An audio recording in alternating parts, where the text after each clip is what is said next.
If you're a hip-hop fan or scroll through TikTok, you've definitely heard of Diddy and the shocking rumors surrounding him.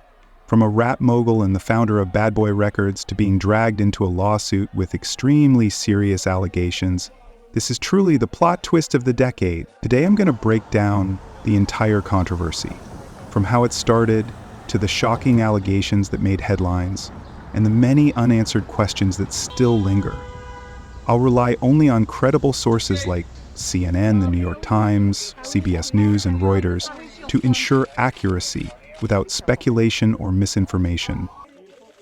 Sean Combs, also known as Puff Daddy, P. Diddy, or more recently Love, is one of the most powerful figures in the hip-hop world. Born in Harlem, New York in 1969, he rose from an intern at a record label to founding Bad Boy Records in 1993. This label propelled artists like Notorious B.I.G. and many others to stardom.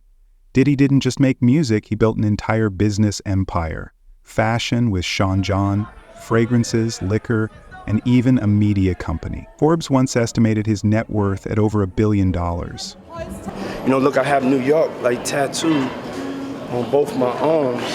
That's how much I love New York, you know? And so, words can't really explain how much this means to me. Diddy's famous for his extravagant parties, known as Diddy parties. These events attracted Hollywood's A-list. From singers and actors to producers, everyone wanted to be there.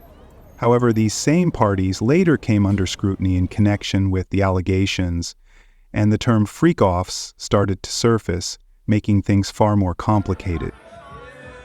So how did someone who was once awarded the honorary key to New York City end up in a legal whirlwind? In November 2023, singer Cassie Ventura, Diddy's ex-girlfriend, filed a lawsuit against him. Cassie, who was once signed to Bad Boy Records, accused Diddy of abusing her for years, both physically and emotionally. She claimed Diddy forced her to participate in unwanted activities, including events referred to as freak-offs. Freak-offs are lavish parties hosted by rapper, producer, and entrepreneur Sean Combs, aka Diddy. Over the years, these freak-offs have been described as extremely expensive and exclusive events, often attended by celebrities and entertainment industry figures. However, they've also been linked to legal investigations and multiple testimonies and allegations related to illegal activities. Cassie stated that these were settings where she was coerced into actions she described as forced. Her lawsuit sent shockwaves, as it was the first time someone so close to Diddy had publicly accused him in this way.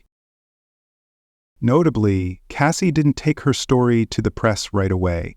She chose the legal route, wanting the matter to be handled seriously.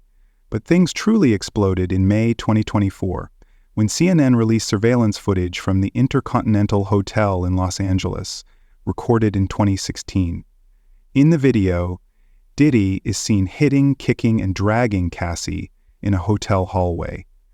The footage shocked the world. Diddy later issued a public apology calling his behavior inexcusable, but many felt the apology came far too late.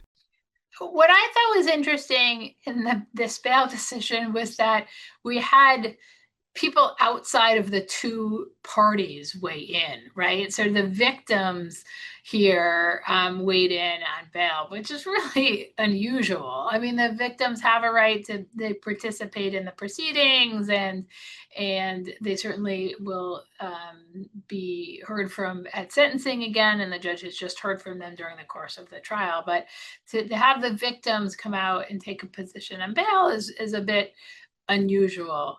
But the judge took that all into account and made his decision, which he has a lot of discretion to make. We're hopeful that ultimately he receives a substantial sentence for what he's done, and we're pleased that Cassie's brought to light everything that has happened in this trial. I just spoke with her and with the U.S. Attorney's Office team, and she's in a good place. She's pleased that the jury has found him liable, guilty of two federal crimes. What was her reaction? And I've issued a statement as well on our Twitter as well. Her reaction is what I just said. Her reaction was that she was pleased that he's been found guilty and held responsible of two federal crimes, something that he's never been held responsible in his entire life.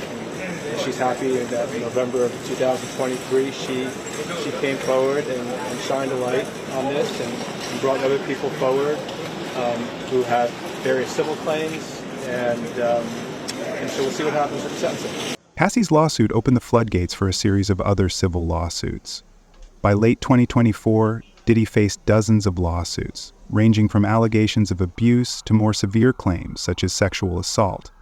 Some lawsuits even involved minors, like one from an individual identified as John Doe, who claimed he was assaulted in 2008 at the age of 17. These allegations caused Diddy's reputation to plummet. In March 2024, things escalated further when the U.S. Department of Homeland Security raided two of Diddy's mansions in Los Angeles and Miami. The raids were linked to an investigation into sex trafficking and organized crime. Agents found various pieces of evidence, including 1,000 bottles of baby oil at the Los Angeles mansion, which later became a viral meme topic across TikTok. While it sounds bizarre, this detail was mentioned in the subsequent indictment tied to the freak-off parties.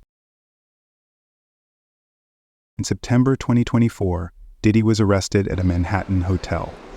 The grand jury indictment listed three main charges: sex trafficking, racketeering, and transportation for prostitution. Prosecutors alleged that Diddy ran a criminal enterprise with the help of associates, using his power and wealth to coerce victims. They claimed the freak-offs were not just parties, but venues for illegal activities, where victims were forced to use drugs and were recorded for blackmail material. The trial began in May 2025 and lasted 8 weeks, drawing global attention. Prosecutors called 34 witnesses, including Cassie and another woman referred to as Jane, both former girlfriends of Diddy. They described painful experiences from abuse to being coerced into unwanted activities.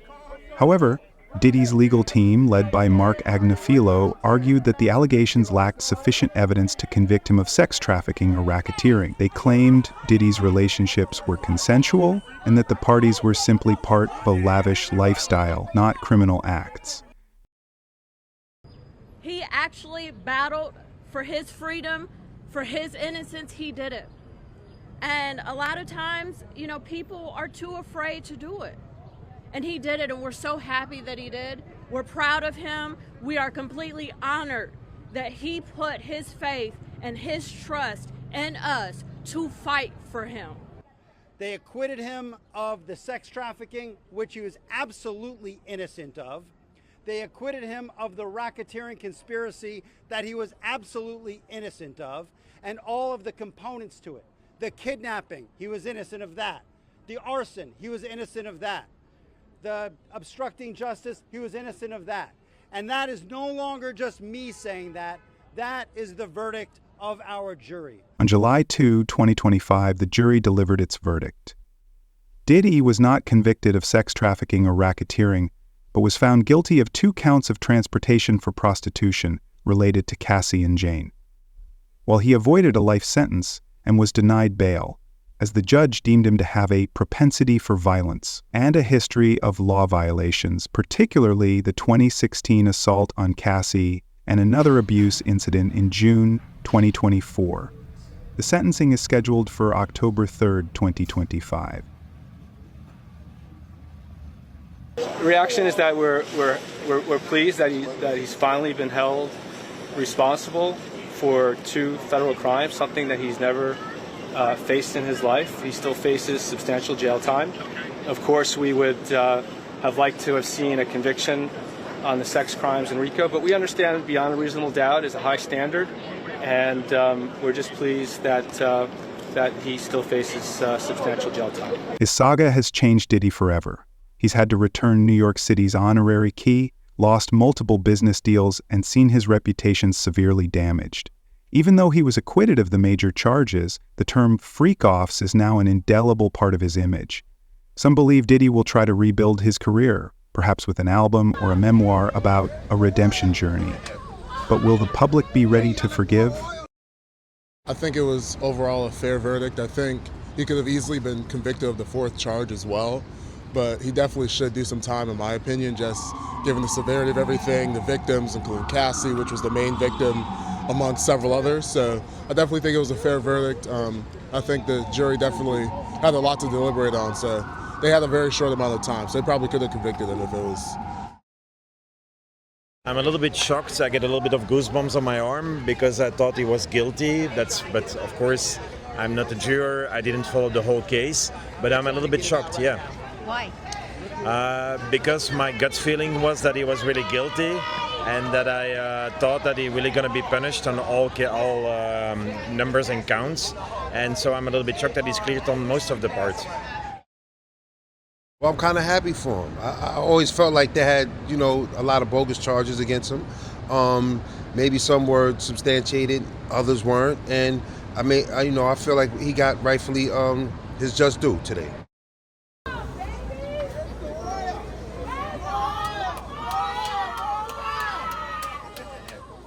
I think that's something you do have to separate, right? So as an artist, as a businessman, what he's done, yes, I think that's good. But as a human being, and especially the charges leveled against him here, no, you can't like him as a person personally. So you do have to separate the two. I'm a tour guide. I run a tour guide business, basically of Europeans visiting New York. And I wrote a couple of city guides about New York. And this today is part of the tour, part of the experience, because this is totally different. We're not used in Europe this kind or type of trials, and so this I included in the experience. Culturally, this case reminds us that showbiz isn't always as glamorous as it seems on Instagram. It also raises questions about how we view celebrities. Have we been too quick to overlook red flags because of their talent or wealth? That's the full story of Sean Diddy Combs' drama. I hope you found it interesting and gained a new perspective on this case. Now it's your turn. What do you think about Diddy? Can he return to the top, or is this the end? And what do you think about social media's role in bringing stories like this to light? Drop your comments below. I'd love to hear your thoughts. Don't forget to hit like, subscribe, and the notification bell so you don't miss the next drama. Thanks for tuning in, and I'll see you in the next one. Bye-bye.